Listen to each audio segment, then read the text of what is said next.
Hello, this is Janet16 and I'm here today with update 5, I think it is, of the O Gauge Model Railway exhibition layout, which will also be linked up to the garden, which come to after. But I've done some great progress and I've actually got a train running, which is quite something amazing, and that has only happened in the last 4 minutes. So what I've been doing is working on this point, this area. I'm working on this area first because all I got to do done that is put a point in, which is on its way, the point that's going now.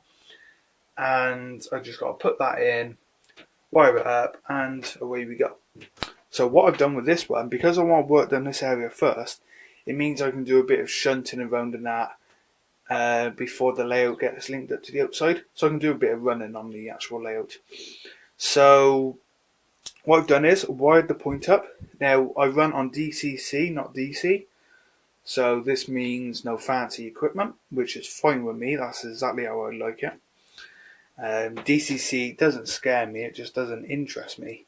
I'm quite happy to run engines like this.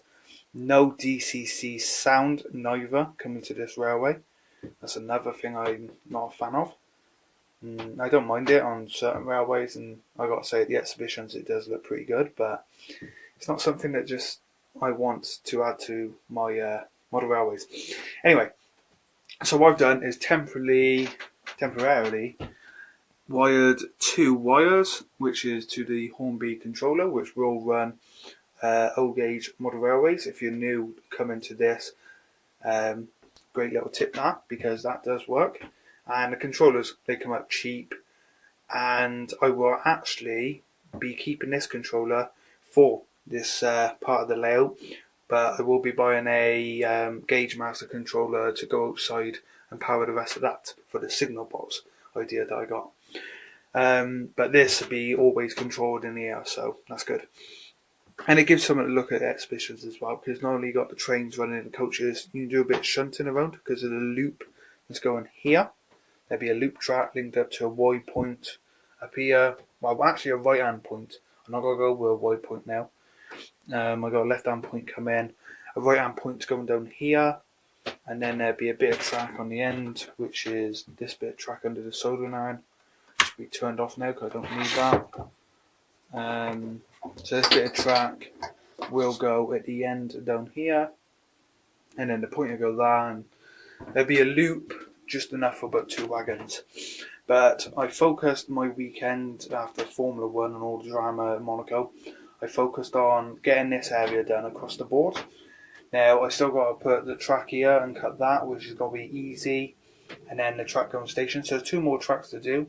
But I want to get this sorted first so I can do a bit of running with the shed and everything. Because that shed is something I'm pretty proud of. So what I've had to do is wire them up using these connectors. Now what I've done is took the metal out of the sleeves, and so it's easier to solder, because you are actually meant to put the wire in and clamp down on it, but I'm happy to solder it. And this is the other piece. So we've got a male and female piece, and this is what they look like together. And yeah, so that's what's happened. Now if I take you down here, you can see, there we go. So this wire goes to the beginning of the point, which is over here. So you can just about, there's the red wire, look, and that's this one. And that links up to, let me get this right, links up to this track here, and then the other links up to this track. And these 2 are connected by just a little one here. Now these will all be wired up, like pinned, and it'll look clean. But because these connectors, they're easily pull apart, you just take them apart like that, and you can split the 2 boards in half. So that's ideal, because this is the exhibition layout. It makes it easier to manoeuvre, and they ain't exactly heavy. Actually, I say that this one is quite heavy because the extra body about it's not a problem. It's nothing I can handle, and I'll always have someone helping me anyway. But yes, let's run a train. Let's run one. Now I have tested it. Just make sure it powers on. I have made sure it goes over the track, but I'll show you as well. So this is my Hudswell tank, Elizabeth, number 6. Yes, number 6. There you go. Probably can't see that. The camera's crap. Dogs are there sniffing for toilet. So quite slow. I'm not over speeding it, and runs over the track absolutely fine. Electrics for model railways is something that's always scared me, especially when I've done the point motors a couple of years ago on my Saffron line. Let's just see how slow we can go. So I would say that's creeping pace really, that's not really fast.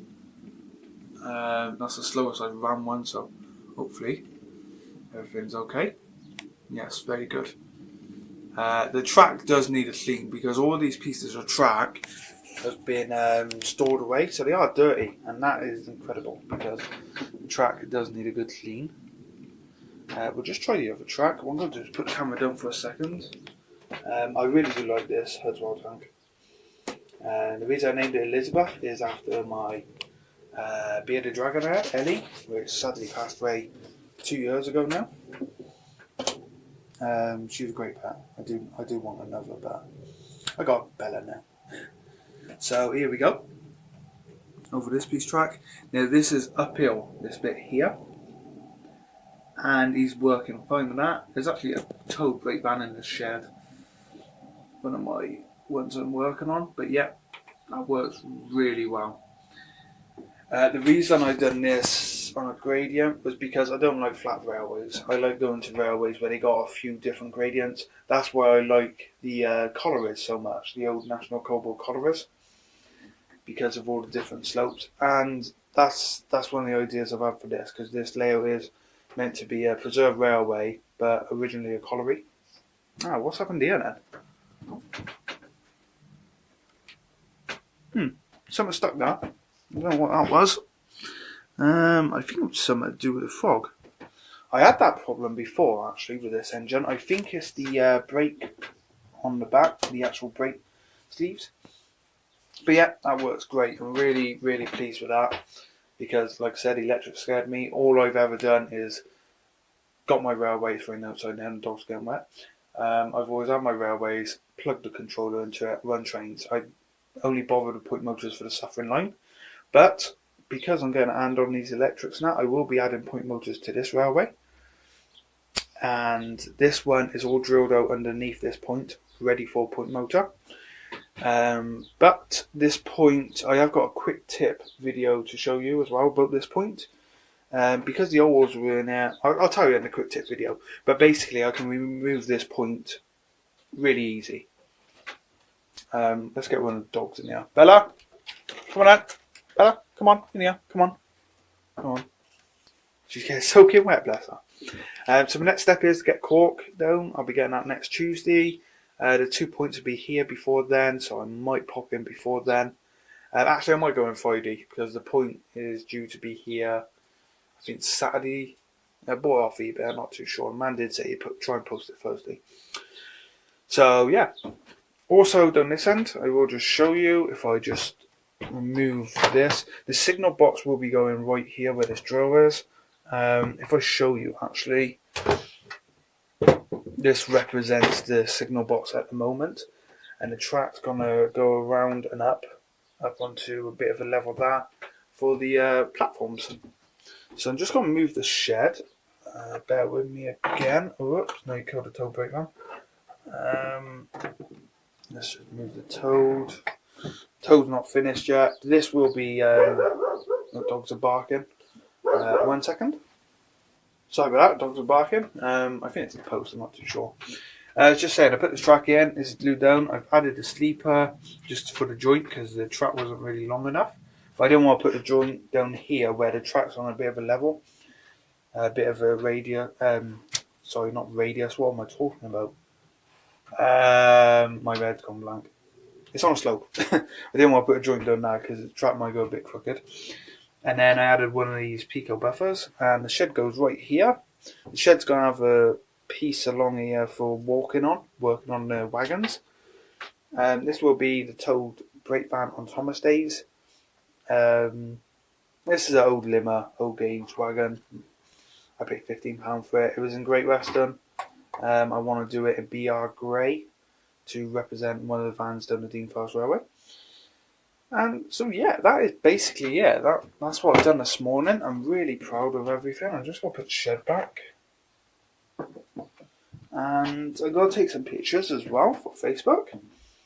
And what I'll do now is just put the towed brake van back in the shed. I can't wait to get the new Dapple 08 shunter. Also, first time I've ever used cork under the track, and it's actually really good. You can really tell the difference when the train's down here to when it's up there. Anyway, I'm going to go now. That's the dog barking and post. So thanks for watching. I hope you enjoyed this update, and more soon.